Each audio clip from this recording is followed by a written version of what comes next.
Lo vuelvo a decir. El Congo es muy rico. Tenemos muchos minerales. Pero eso nunca ha beneficiado a la población. Ha causado muchos daños, mucho sufrimiento a todo nuestro pueblo. Nosotros no los necesitamos. Si los extranjeros, si algunas personas están interesadas en nuestros minerales, pueden venir. Pero la cuestión es que si vienes a coger minerales, ¿necesitas derramar sangre?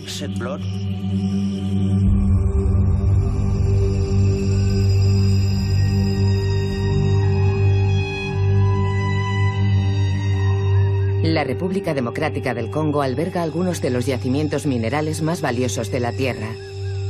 Pero en lugar de prosperidad, la competencia por esas reservas ha agravado la pobreza, la explotación y en las últimas 2 décadas ha ayudado a financiar uno de los conflictos más mortíferos desde la Segunda Guerra Mundial.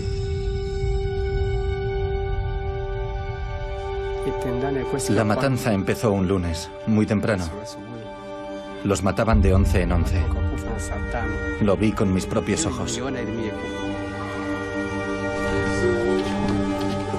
A primera hora, mientras asistían a misa, los confiados habitantes de esta aldea fueron atacados por un grupo armado, financiado por los minerales de la región. Empezaron a disparar. La gente caía muerta al momento. Otros huían. Más de 600 personas murieron aquel día. El sacerdote fue ejecutado, las monjas violadas y descuartizadas. Cuando sacaron al sacerdote y a las hermanas de la iglesia, fueron a matarlos a nuestras casas. Aquí las asesinaron. A ellas las violaron antes y después usaron cuchillos para matarlas, para hacer todo lo que quisieron con ellas. La gente huía por esos campos. Mucha gente murió aquí. Solo Dios puede perdonarlos.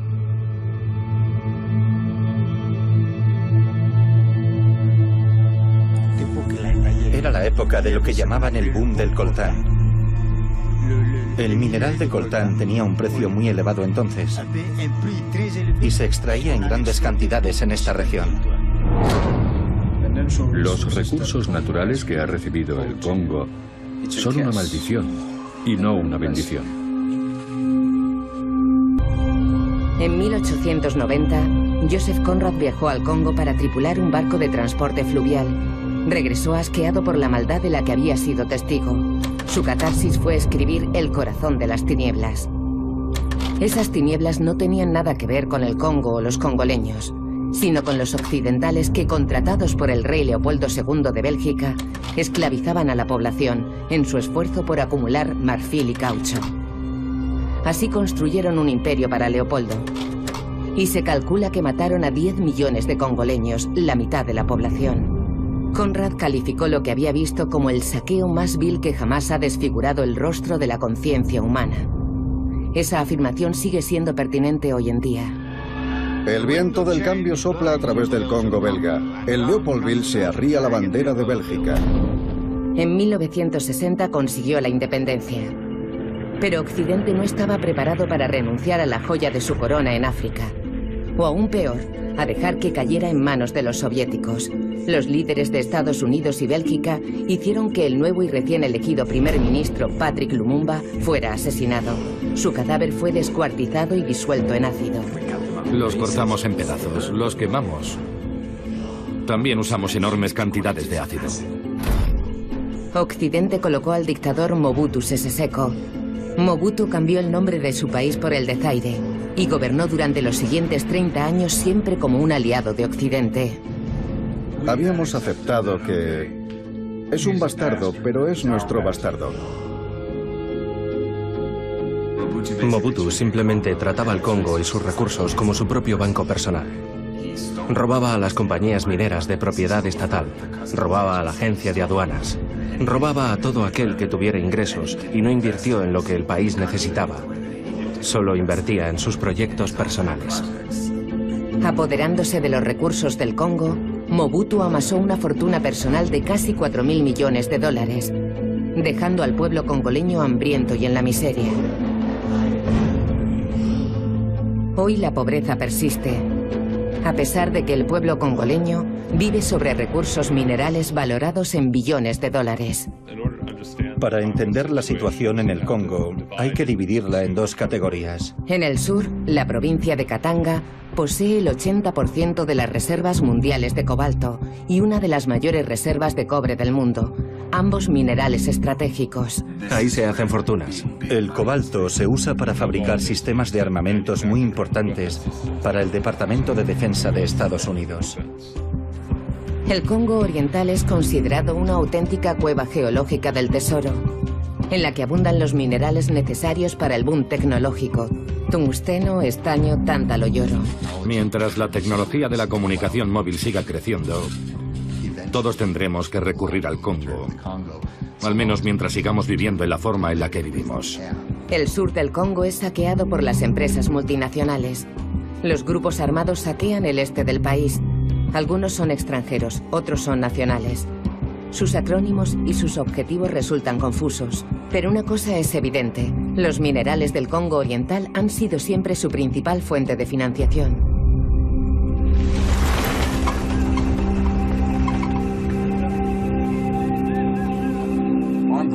Los grupos armados graban con impuestos lo que tocan. El principal recurso del Congo Oriental, el recurso más lucrativo, es la minería.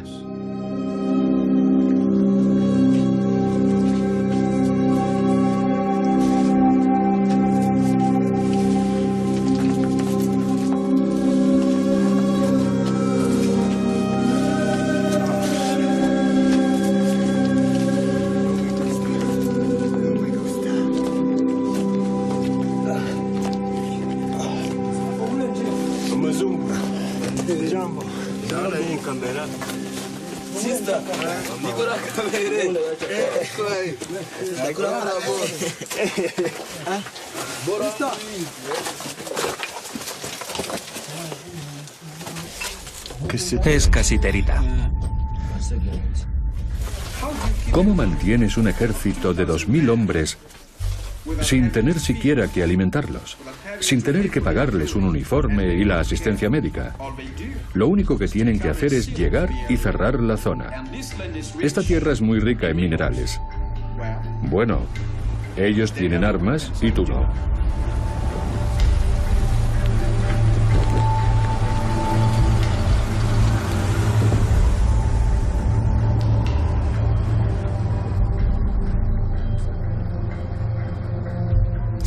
Es cierto. Hay altos oficiales del ejército que tienen sus propias minas. Y en este mismo momento existe una ley que les prohíbe explotarlas. Pero siguen haciéndolo.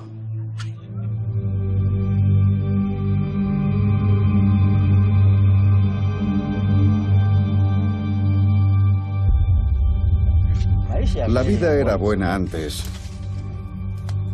Era buena. Pero desde que llegaron esos hombres, todo fue a peor. La vida solo es sufrimiento. Cada día es un sufrimiento.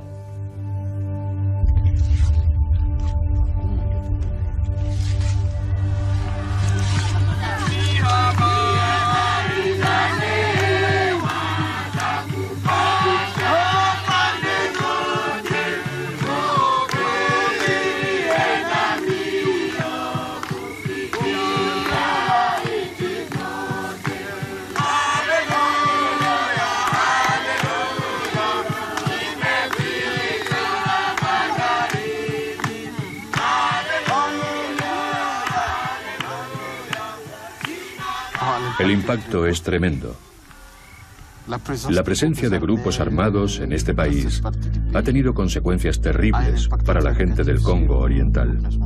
Comunidades desplazadas, pueblos quemados, colegios, hospitales, violaciones de niñas y de mujeres, incluso mayores, para satisfacer sus apetitos sexuales.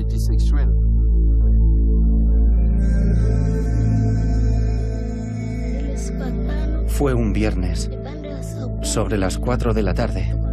De repente vimos llegar a los soldados.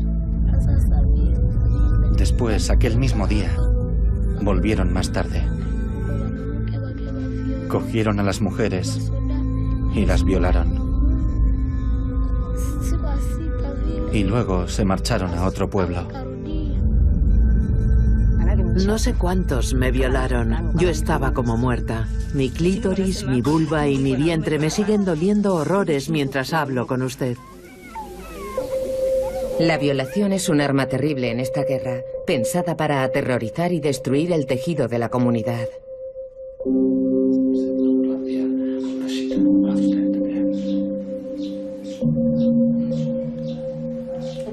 Todos corríamos. Nos disparaban por todas partes desde el bosque. Incluso los soldados no sabían dónde esconderse y huían como los civiles. Entonces vi a un soldado delante de la ventana. Iba cargado de balas.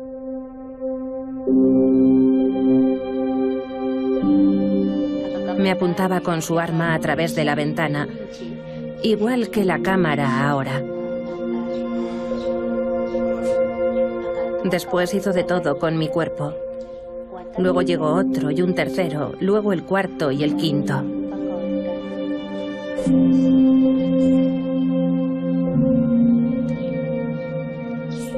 El fuego empezó muy rápido. Las llamas nos rodearon. Yo sujetaba a mis hijos. Cuando alcancé la puerta, el mayor se soltó.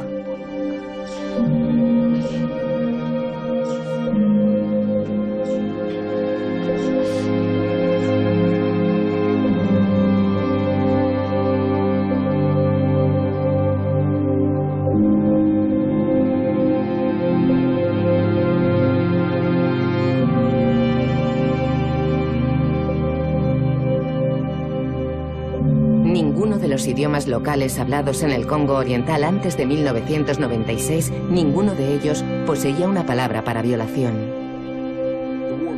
La guerra comenzó en 1996. Ese fue el verdadero comienzo de la tragedia del Congo.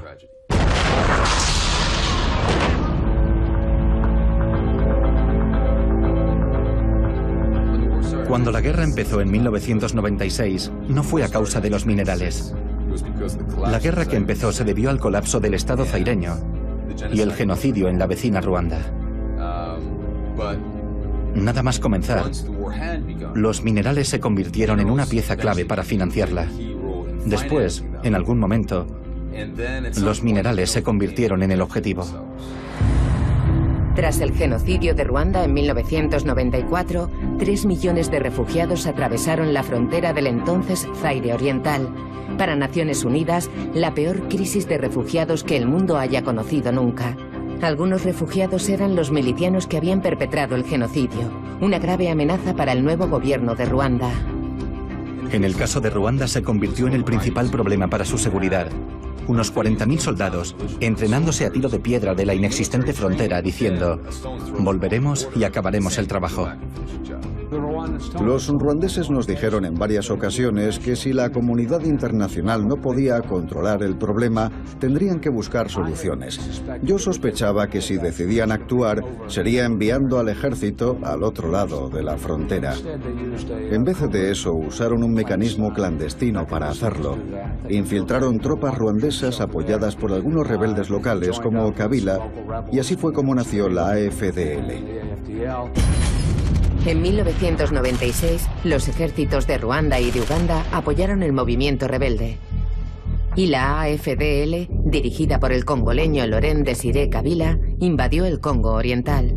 El objetivo de Ruanda y Uganda era limpiar los campos de refugiados.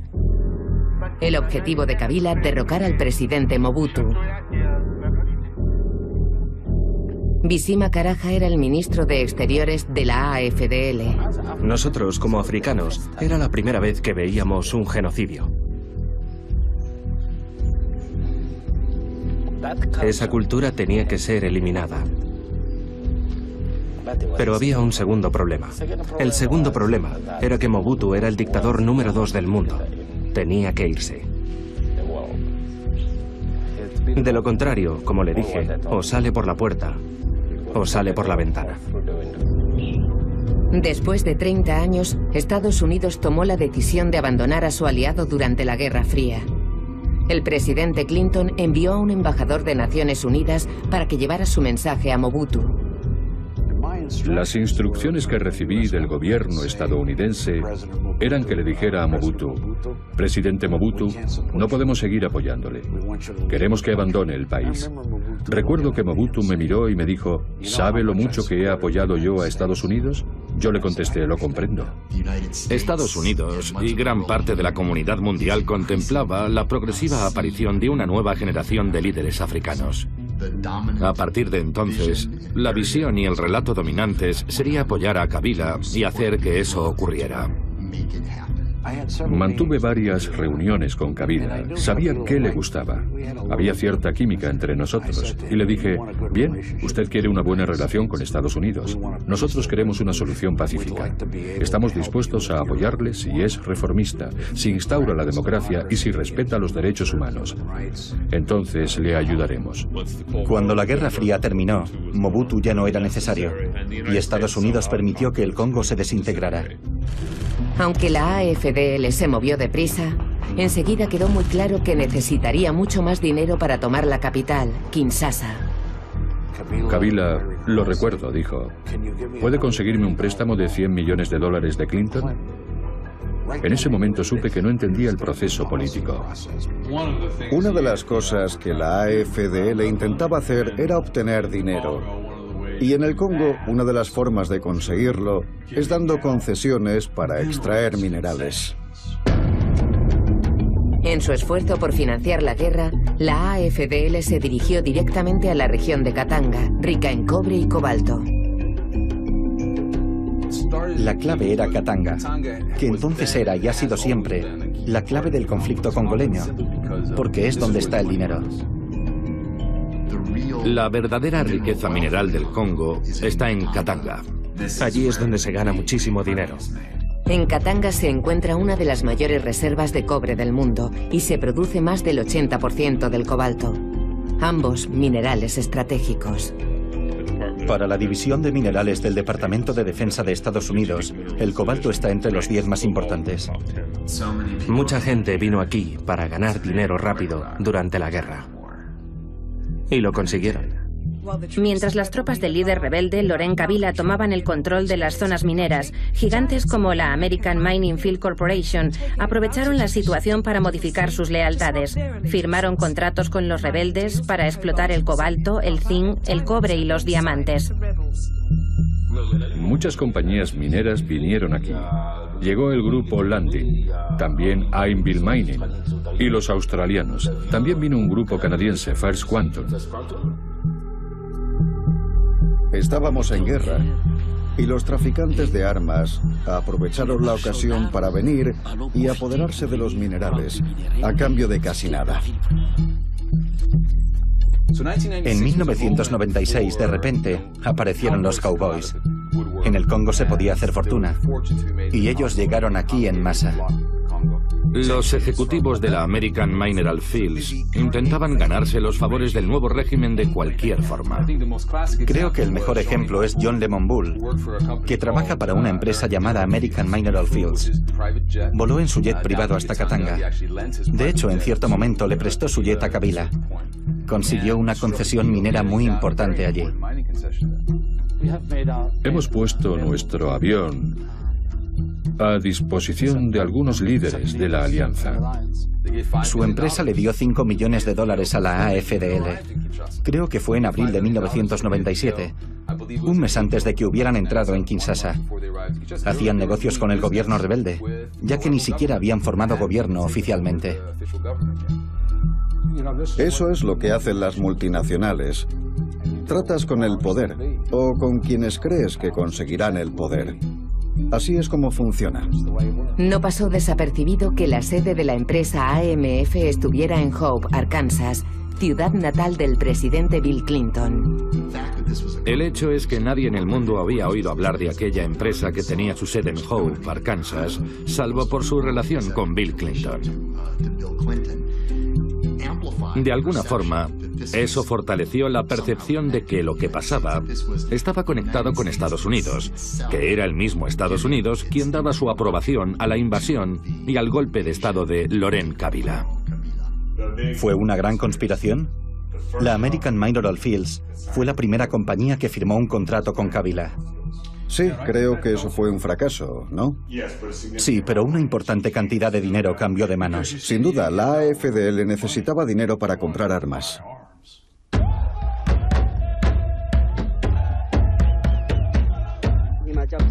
Los ataques de la AFDL se concentraban en los refugiados del Congo Oriental.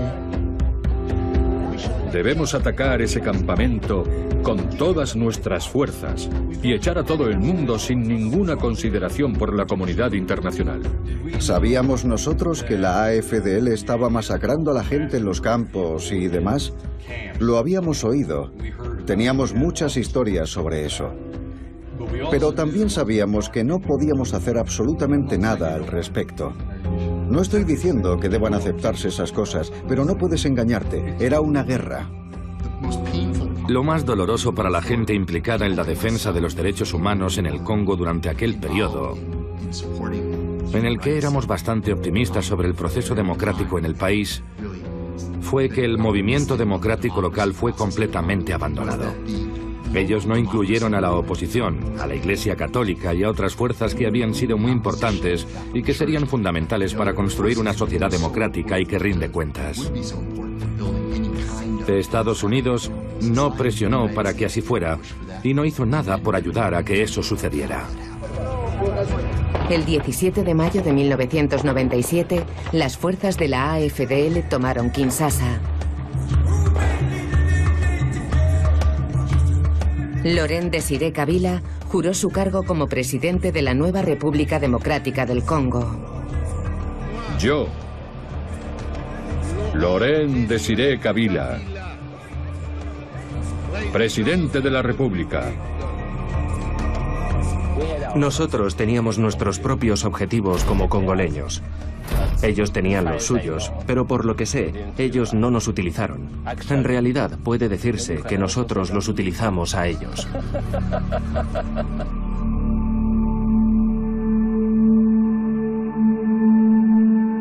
Desde la invasión de 1996, la paz nunca ha regresado al Congo Oriental, donde se calcula que más de 1,5 millones de personas murieron durante el avance de la AFDL. Aproximadamente 400.000 murieron en los campos de refugiados. Sin gobierno y sin ley, los grupos armados asolaban la antaño pacífica región. Lo que sé es que en aquella época empezamos a ver cadáveres por las calles y nadie se ocupaba de ellos. La gente se mataba como si nada. Fue entonces cuando el Congo, especialmente en el este, se vino abajo. Uno de los grupos armados más temidos que operaban en el Congo Oriental fue fundado por supervivientes de las masacres de los campos de refugiados y descendientes de los genocidas ruandeses. Son conocidos como FDLR, las Fuerzas Democráticas para la Liberación de Ruanda.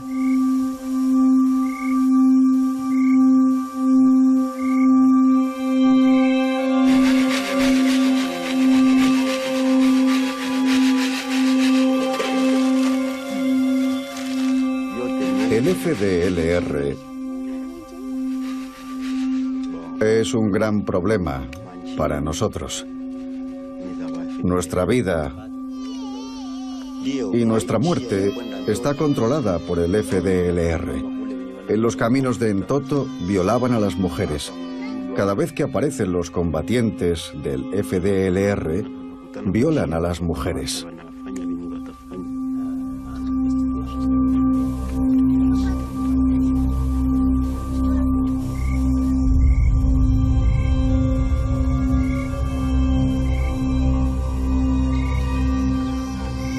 Tengo muchos problemas a causa de mi familia. ¿Qué le pasa a tu familia? Mi familia ha muerto. Mi padre ha muerto. ¿Ha muerto? Sí. ¿Dónde? En el Congo.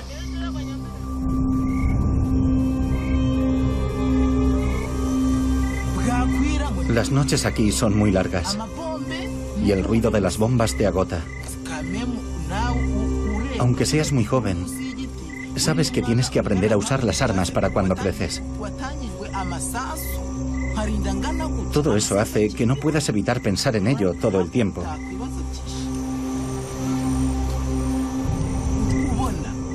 Sabes que de 40 miembros de tu familia, tú eres el único que ha sobrevivido. El único superviviente.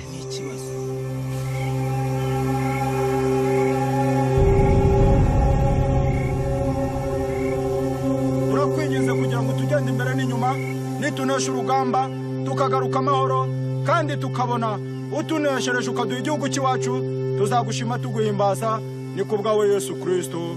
Amen.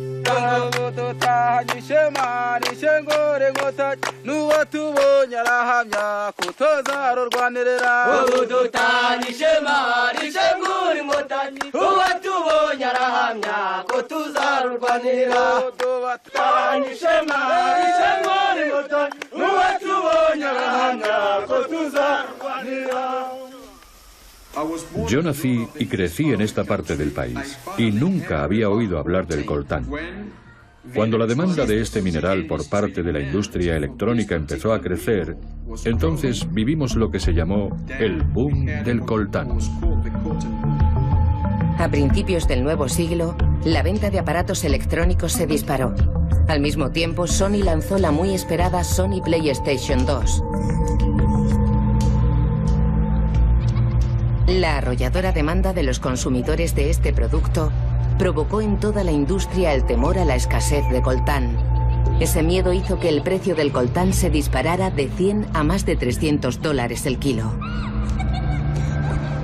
Bueno, lógicamente, todos los que conocían el valor de esos minerales se lanzaron a su búsqueda y sobre las minas. El aumento del precio del coltán coincidió con la segunda invasión del Congo Oriental por el país aliado de Estados Unidos, Ruanda. Una invasión dirigida por el grupo rebelde RCD. Los ruandeses crearon el RCD. Y digo crearon. Reunieron a un grupo en Kigali y les dijeron: vais a crear un movimiento rebelde. No era un movimiento congoleño. En la comunidad internacional se produjo un silencio absoluto a ese respecto. Nadie admitía que Ruanda estuviera invadiendo el Congo en aquella época. Incluso Estados Unidos consideró en el peor momento de la crisis la posibilidad de que sus aliados estuvieran metidos en eso por dinero. No hay duda de que había hombres de los servicios de seguridad y de la élite política de Ruanda implicados en la explotación de los recursos del Congo. El día en que se lanzó la PlayStation 2, Sony ganó $250 millones con las ventas.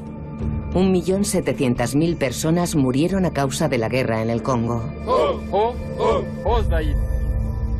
¿De quién es la responsabilidad de entrenar a un ejército profesional capaz de proteger a nuestro pueblo, capaz de defender nuestras fronteras? Es realmente vergonzoso que el Congo no haya tenido un líder que pudiera hacer respetar la ley o restaurarla. Dile a ese hombre blanco que nos repatrie rápido, o este país nunca estará en paz. Hasta que el FDLR vuelva a casa, no habrá paz. Nunca. No está grabando. La luz no está encendida. Poco tiempo después, un grupo de las Fuerzas Democráticas para la Liberación de Ruanda atacó la aldea de Bunagana. Mataron a 31 personas, la mayoría mujeres y niños. Quiero expresar firmemente que dedicaré toda mi energía a asegurar que este hermoso y gran país recupere la paz y la unidad.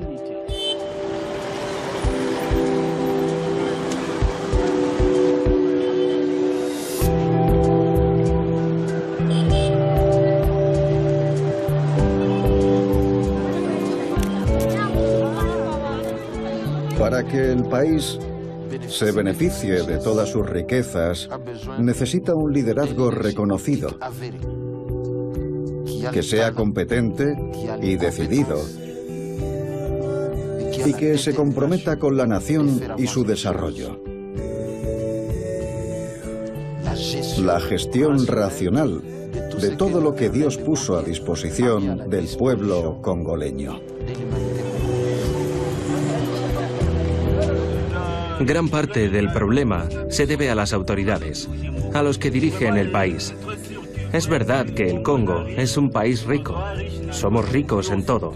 Tenemos todo lo que necesitamos en nuestro país. Pero nuestros dirigentes no tienen la voluntad de mejorar las condiciones. Por ejemplo, no hay trabajo en este país.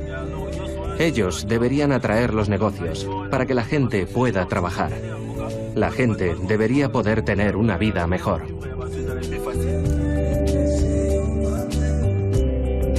No hay salarios, ni carreteras, ni agua. Es increíble. Llevamos muchísimo tiempo así.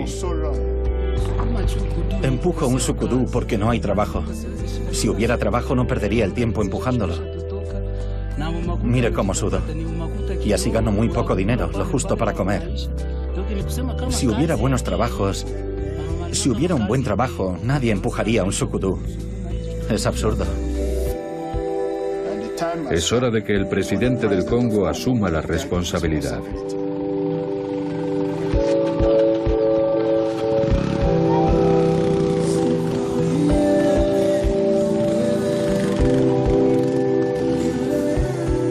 En 2014 se publicó un informe en el que se decía que los líderes congoleños habían vendido concesiones mineras en Katanga mediante contratos opacos, con los que habrían robado al pueblo congoleño miles de millones de dólares en ingresos públicos. Se pierde mucho más dinero con las concesiones que se firman en Katanga de lo que se pierde con la sangría de los conflictos por los recursos mineros en la región de Kifa. Esa riqueza ha hecho ricos a otros países, mientras que aquí en la aldea somos pobres. Cuando vemos a los camiones yendo y viniendo, cargados de minerales que enriquecen a Estados Unidos, a Bélgica, nos enfurecemos. En la actualidad, más de 25 compañías mineras internacionales operan en Katanga. ¿Quién es usted y qué hace aquí? Soy un reportero estadounidense y estoy haciendo un documental sobre la minería en el Congo. Tenemos permisos de Jekamin. Tenemos el permiso del ministro provincial de Katanga, que es el gobernador. Pero no tiene mi permiso. ¿Quién es usted y por qué necesito su permiso? Soy el dueño de la mina. ¿De dónde es su compañía? De Canadá. Canadá. Katanga es una provincia muy rica, muy rica, pero los recursos de Katanga se los llevan fuera. ¿A dónde? Nadie lo sabe. Katanga no siempre fue una región pobre. En el pasado aquí operaba una de las compañías mineras más rentables del mundo, Jekamin. Jekamin era el pulmón. Era el pulmón de esta provincia.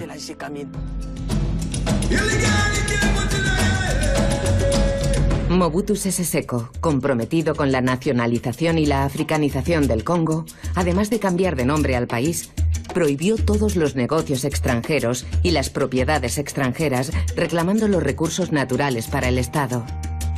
Todas las explotaciones mineras en Katanga quedaron bajo la autoridad de una compañía minera estatal, Jekamin. En líneas generales, la minería en Katanga estaba controlada por Jekamin.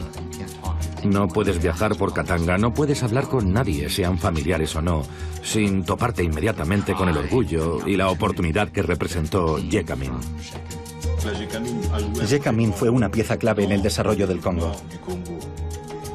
Jekamin era el pulmón del Congo, era el pulmón de Katanga. Prácticamente el 80% del presupuesto nacional procedía de Jekamin. En los 80, Jekamin producía 500.000 toneladas de cobre al año. Era una de las compañías mineras más grandes del mundo. Durante muchos años se pensó que Jekamin había sido la gallina de los huevos de oro de Mobutu, pero también fue por muchas razones el Estado benefactor. Jekamin era el Estado proveedor. El sistema educativo en Katanga, donde operaba Jekamin, era considerado el mejor del país. Sus hospitales eran los mejores y la gente podía acceder a ellos gracias a Jekamin. Era la gallina de los huevos de oro.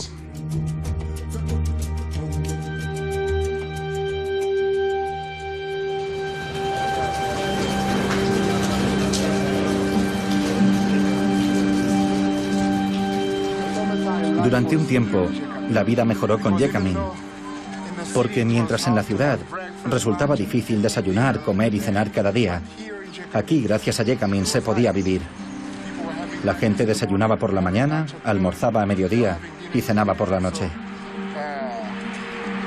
Era un sitio muy bueno para vivir cuando Jekamin estaba aquí. No había basura, y esto era un campo de fútbol. Cuando éramos niños, veníamos aquí a jugar al fútbol con los amigos. Mira cómo está ahora. Lleno de basura. ¿Cómo ha podido pasar? Por la mala política de nuestro país. Porque aquí los líderes políticos han sido gente egoísta, que solo han buscado quedarse con todo el dinero para ellos. En 2001, la guerra con el RCD, que se originó en el Congo Oriental, había conseguido llegar hasta las puertas de Kinshasa. El 18 de enero, Laurent Kabila moría asesinado.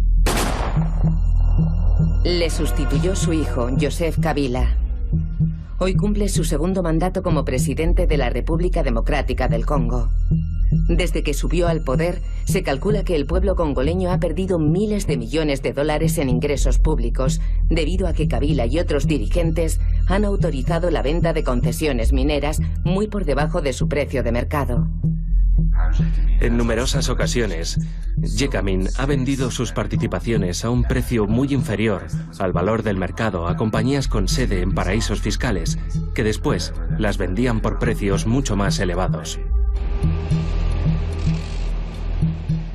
Una de las operaciones más dudosas de Jekamin fue la del proyecto SMKK, dedicado a la explotación de cobre y cobalto.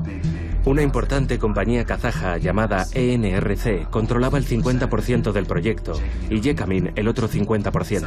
De repente, Jekamin ya no poseía el 50%. Lo había vendido por $15 millones a la empresa Emerald Star Enterprises, con sede en las Islas Vírgenes Británicas, que nadie sabía quiénes eran. Pocos meses después, ENRC compró ese 50% que había sido de Jekamin a Emerald Star Enterprises por $75 millones. No tiene sentido. El Estado perdió $60 millones. Jekamin perdió $60 millones. Es imposible que Jekamin ignorara que esas propiedades valían más de 15 millones y no tiene sentido que no se pusieran furiosos. Hay un nombre que aparece implicado en todos esos contratos. Ese hombre, Dan Gettler, es un amigo del presidente congoleño. Él mismo se presenta como amigo del presidente. Grandes empresas como Glencore y ENRC siempre aparecen asociadas con Dan Gettler. Todos los negocios de Gettler tienen la misma estructura. Una compañía asociada con él con sede en las Islas Vírgenes Británicas compraba una concesión minera a Jekamin por el 5% de su valor. Esa concesión se vendía después a una gran compañía minera por su valor real. El margen de beneficio alcanzó el 800%, beneficios que no eran para el Estado congoleño, sino para empresas radicadas en las Islas Vírgenes Británicas. Además, la legislación de este paraíso fiscal protege la identidad de los beneficiados. ¿Puedo demostrarle que fue un caso de corrupción? No.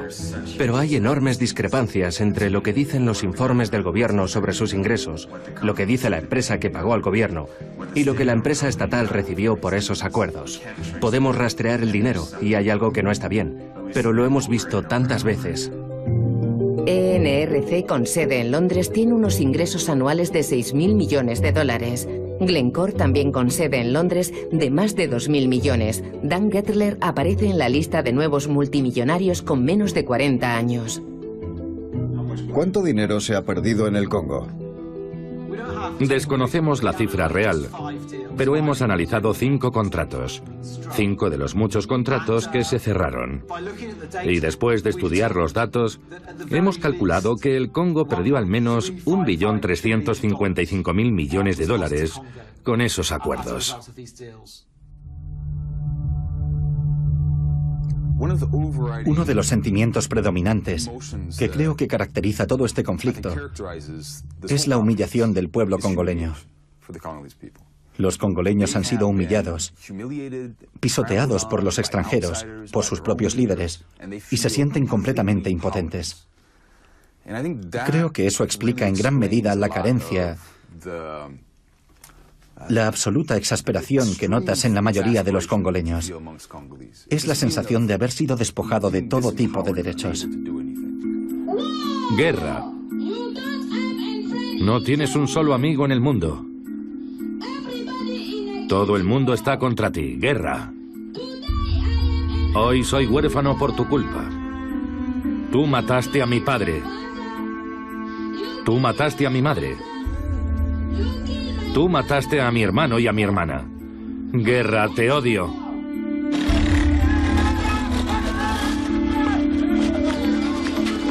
Hoy soy un refugiado por tu culpa. Me echaste de mi casa. Quemaste todo lo que había en ella. Tuvimos que huir por los combates. Llevamos aquí 1 mes y medio, nos morimos de hambre.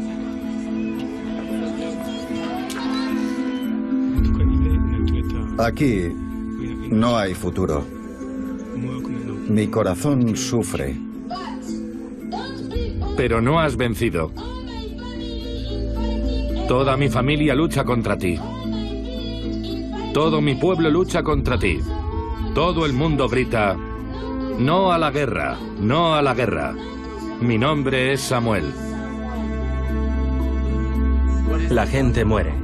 ¿Qué valor tiene la vida de un congoleño comparado con un nuevo móvil o una televisión? Esas son las preguntas que deberíamos hacer a nuestras compañías. No solo cuál es el rendimiento de mi inversión el último trimestre. Nos usan como un condón.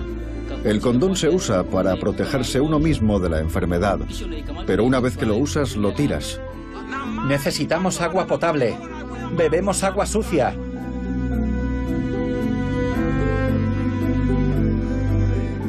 Este lago es demasiado grande. La ciudad está detrás de mí. Si la cruzas, encontrarás gente cogiendo agua.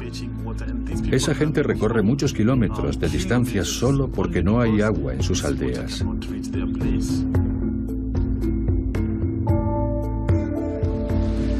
¿Cuánto camina ella para hacer esto? 1 hora. ¿1 hora? ¿Cuántas veces viene aquí a recoger agua? 4. 4 veces.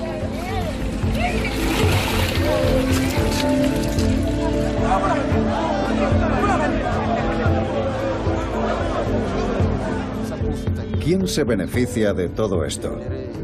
Los minerales que salen del país van a compañías estadounidenses. Motorola, IBM, Nokia es otra de las compañías.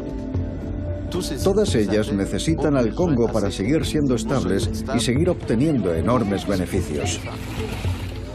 4 veces a la semana? 4 veces al día. Esta guerra está provocada por todos los que se enriquecen con los minerales. ¿Cómo va a terminar?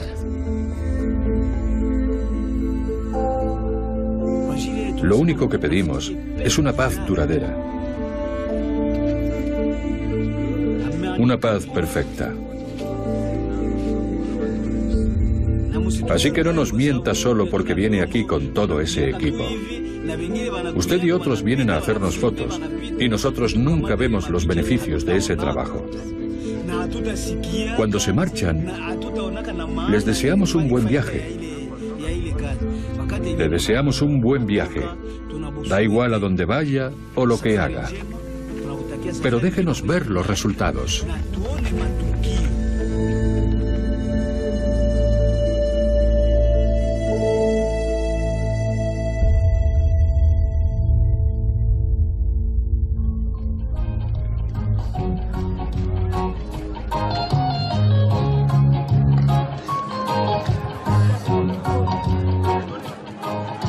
Supongamos que la guerra termina. ¿Qué harás cuando haya paz? Seré feliz. Seré muy feliz. Los congoleños son gente muy trabajadora, pero nunca han tenido la oportunidad de vivir en paz. Por eso tenemos la esperanza de que la gente acuda en su ayuda y puedan vivir en paz. Esa es mi esperanza.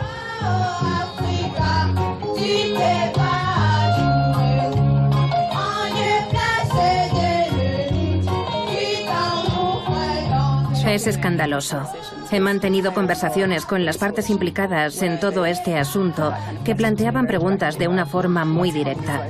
¿Qué vale la vida de los congoleños? ¿Cuánto le costaría a las empresas en términos de beneficios? Creo que hacen cálculos muy crueles al respecto.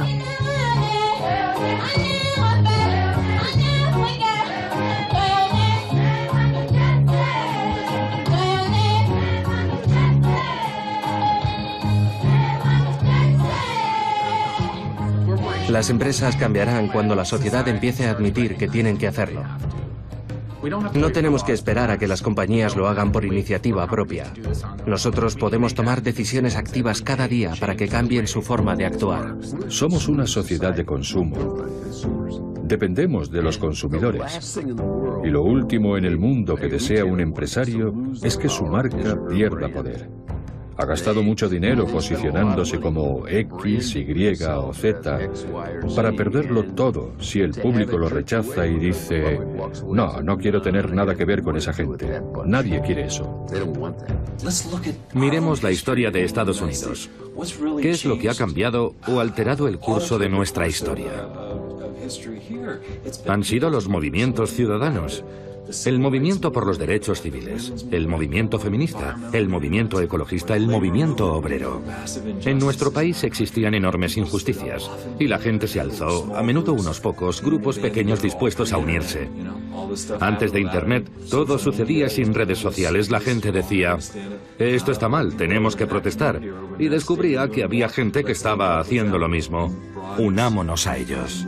Y se convertía en un movimiento, y su fuerza cambió el curso de la historia. Como consumidores, inversores y ciudadanos tenemos una responsabilidad. Y las compañías tienen la misma responsabilidad. Si podemos compartir esas obligaciones mediante nuestra cadena de suministro, la carga no caerá solo en la compañía que cotiza en la bolsa de Estados Unidos. Será un reconocimiento compartido que los derechos humanos son esenciales para nuestro bienestar y que deberían incluirse siempre en el proceso de toma de decisiones de las compañías. El movimiento de consumidores tiene un enorme poder.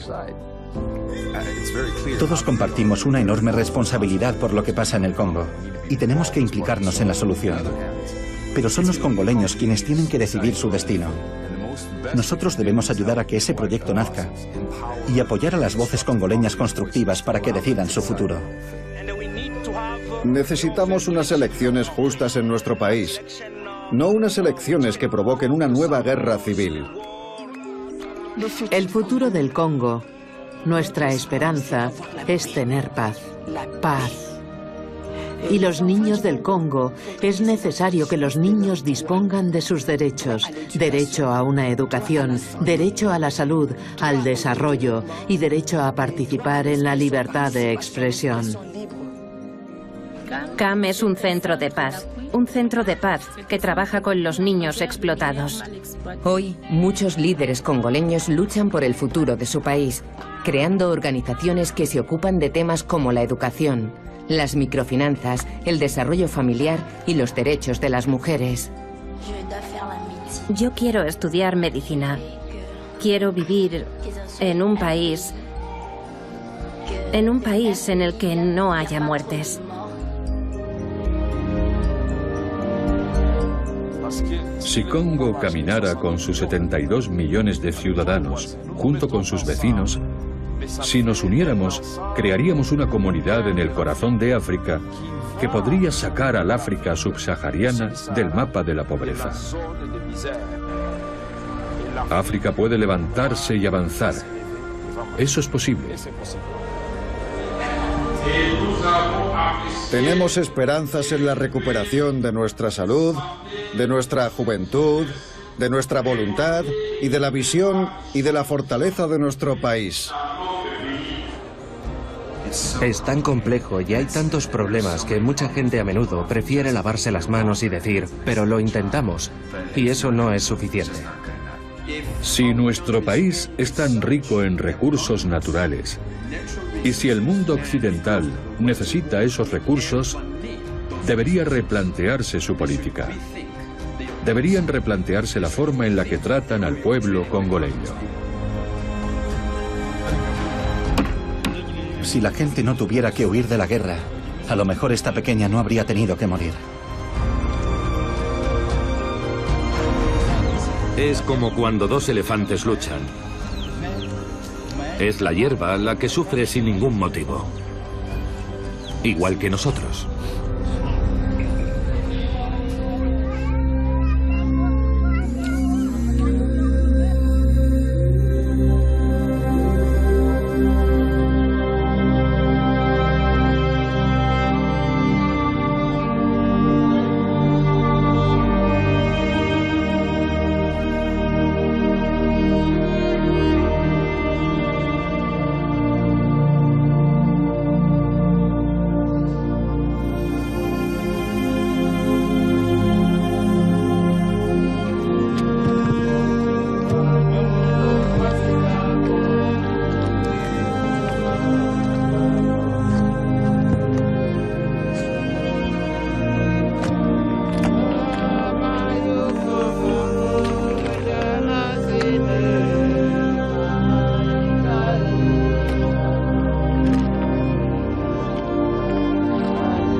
Apoderándose de los recursos del Congo, Mobutu amasó una fortuna personal de casi 4.000 millones de dólares, dejando al pueblo congoleño hambriento y en la miseria.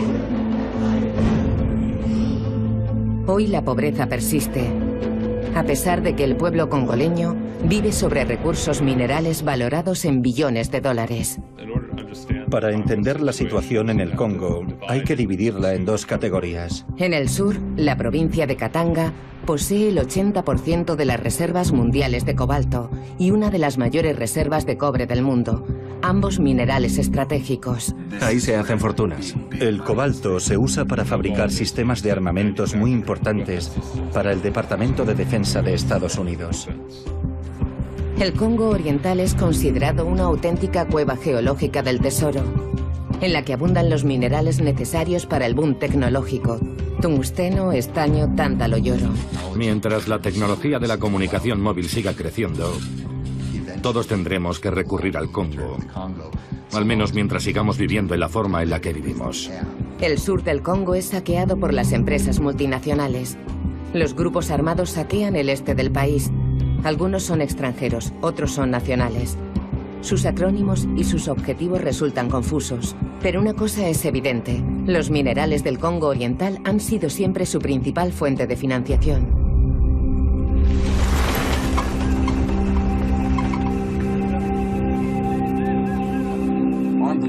Los grupos armados graban con impuestos lo que tocan. El principal recurso del Congo Oriental, el recurso más lucrativo, es la minería.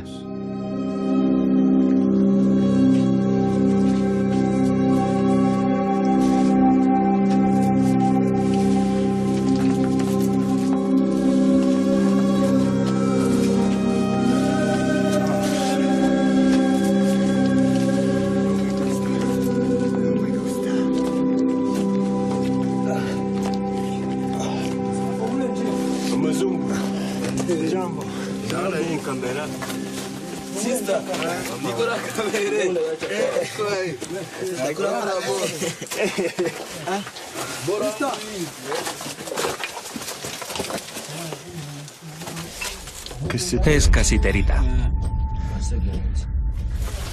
¿Cómo mantienes un ejército de 2000 hombres sin tener siquiera que alimentarlos? Sin tener que pagarles un uniforme y la asistencia médica. Lo único que tienen que hacer es llegar y cerrar la zona. Esta tierra es muy rica en minerales. Bueno, ellos tienen armas y tú no.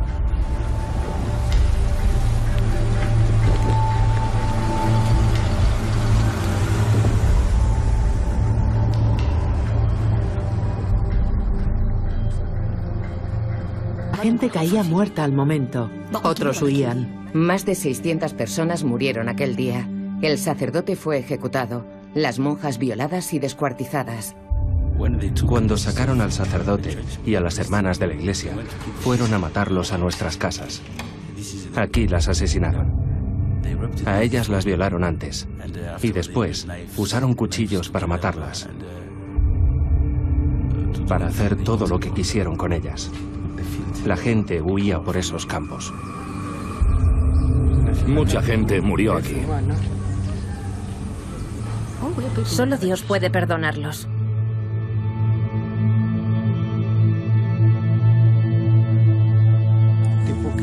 Era la época de lo que llamaban el boom del coltán.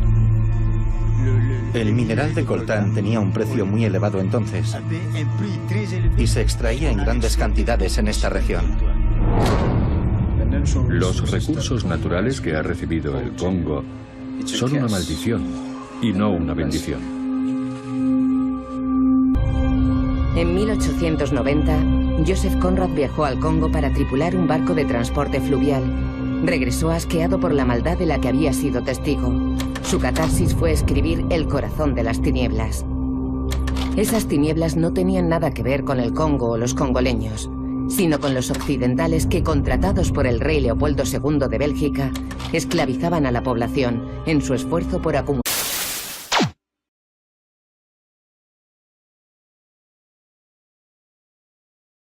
Lo vuelvo a decir. El Congo es muy rico. Tenemos muchos minerales. Pero eso nunca ha beneficiado a la población.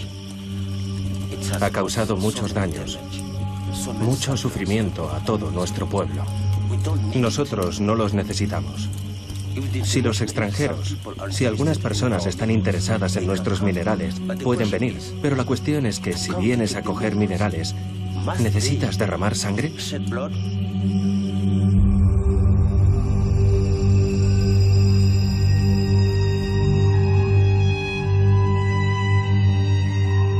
La República Democrática del Congo alberga algunos de los yacimientos minerales más valiosos de la Tierra. Pero en lugar de prosperidad, la competencia por esas reservas ha agravado la pobreza, la explotación y en las últimas 2 décadas ha ayudado a financiar uno de los conflictos más mortíferos desde la Segunda Guerra Mundial.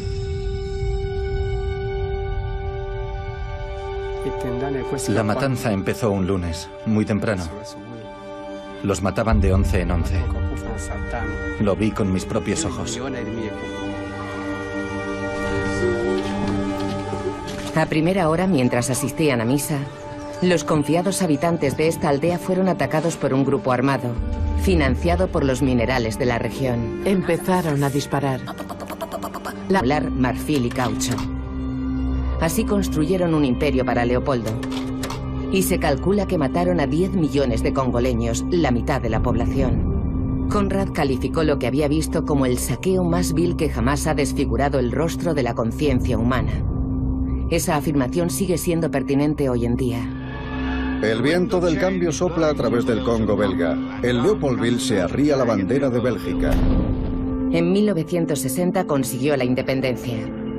Pero Occidente no estaba preparado para renunciar a la joya de su corona en África. O aún peor, a dejar que cayera en manos de los soviéticos. Los líderes de Estados Unidos y Bélgica hicieron que el nuevo y recién elegido primer ministro Patrick Lumumba fuera asesinado. Su cadáver fue descuartizado y disuelto en ácido. Los cortamos en pedazos, los quemamos. También usamos enormes cantidades de ácido. Occidente colocó al dictador Mobutu Sese Seko. Mobutu cambió el nombre de su país por el de Zaire y gobernó durante los siguientes 30 años siempre como un aliado de Occidente. Habíamos aceptado que es un bastardo, pero es nuestro bastardo. Mobutu simplemente trataba al Congo y sus recursos como su propio banco personal. Robaba a las compañías mineras de propiedad estatal, robaba a la agencia de aduanas, robaba a todo aquel que tuviera ingresos y no invirtió en lo que el país necesitaba. Solo invertía en sus proyectos personales.